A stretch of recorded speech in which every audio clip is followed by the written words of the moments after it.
بسم اللہ الرحمن الرحیم۔ نبی کریم صلی اللہ علیہ وآلہ وسلم کی زندگی میں بے شمار ایسے واقعات ہیں جو ہمارے لیے جو ہے نا آئیڈیل ہیں، اس کو ہمیں اپنانے کی ضرورت ہے۔ ایک واقعہ آج اب اس ولاگ میں سنانا ہے۔ ایک یہودی عالم تھے زید ابن ثانہ، مالدار بھی تھے اور پرانی کتابوں کے عالم بھی تھے۔ نبی کریم صلی اللہ علیہ وآلہ وسلم مدینہ طیبہ آ گئے۔ انہوں نے جب سنا کہ کوئی آئے ہیں اور نبوت کا دعویٰ کیا ہے تو چیک کرنے آئے۔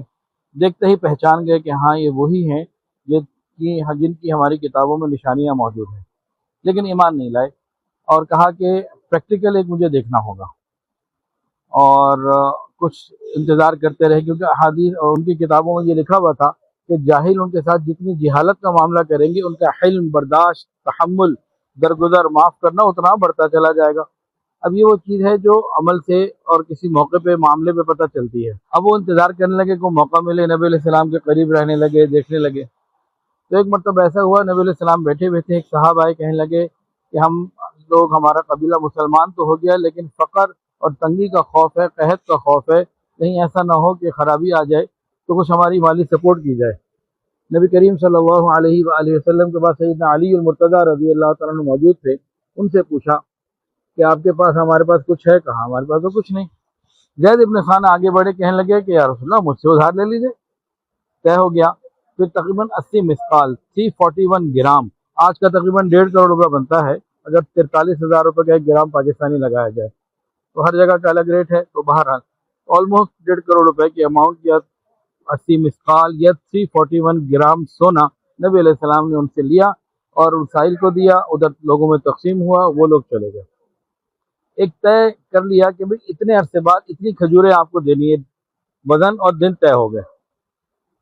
اب جناب جو موقع تھا، ڈیٹ آنی تھی، مثال کے طور پر 3 دن بعد یا 2 دن بعد آنی تھی، وہ زید ابن ثانہ 2-3 دن پہلے پہنچ گئے، اور 2-3 دن پہلے پہنچ کے بڑی بے ادبی کے ساتھ، گستاخی کے ساتھ نبی علیہ السلام کے کپڑے پکڑے، کہا او عبد المطلب کی اولاد، آپ لوگوں کو حق ادا نہیں کرتے؟ باپ دادا تک پہنچ گئے، خاندان تک پہنچ گئے کہ ابھی تم لوگوں کا یہی رویہ ہے، یہی کرتے۔ اللہ اکبر کبیرہ۔ زید ابن ثانہ کہتے ہیں کہ جب میں نے یہ گستاخی کی تو میں نے نبی علیہ السلام کے چہرے کو دیکھا تو وہاں سکون، وقار، اطمینان تھا۔ صحابہ اور بھی موجود تھے، حضرت عمر بھی موجود تھے، میں نے ان کے چہرے کو دیکھا تو چہرے کا رنگ تیز تھا، اور انہوں نے مجھے کہا اے اللہ کے دشمن، سننے کی بات ہے توجہ سے، اے اللہ کے دشمن، اگر تیرے حق کے فوت ہو جانے کا خدشہ نہ ہوتا تیری گردن اتار دیتا۔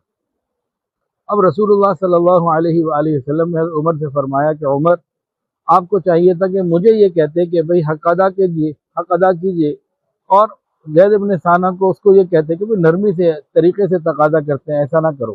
خیر، نبی علیہ السلام نے فرمایا کہ عمر جاؤ، اس کا مال وہاں تیار ہے، جو اس کو دینا ہے وہ اس کو دے دیا جائے، اس کا حق جتنا ہے، اور 20 سا ایکسٹرا دے دو جو تم نے ان کے ساتھ تلخ کلامی کی ہے۔ حضرت عمر ان کو لے گئے، زید ابن ثانہ کو، جو ان کا وزن تھا، تول کے بالکل آنا پائی چکتا کر دیا، سارا کچھ دے دیا، اور اس کے بعد کہا یہ 20 سا جو ہے یہ آپ کے لیے مزید ہدیہ ہے۔ تو یہ کیوں ہے کہ جو میں نے آپ کے ساتھ سختی کی تھی، نبی علیہ السلام نے فرمایا تھا، اس کی کمپنسیشن ہے، اس کا بدلہ ہے، تاکہ وہ بھی کور ہو جائے۔ اب زید ابن ثانہ نے کہا مجھے پہچانتے ہو کون ہے؟ نہیں، میں تو یہودی عالم زید ابن ثانہ ہوں، یہودی عالم زید ابن ثانہ ہوں۔ تو تم نے یہ حرکت کیوں کی؟ کہا کہ میں پریکٹیکل دیکھنا چاہتا تھا، اب مجھے یقین ہو گیا، کلمہ پڑھ کے مسلمان ہو گئے۔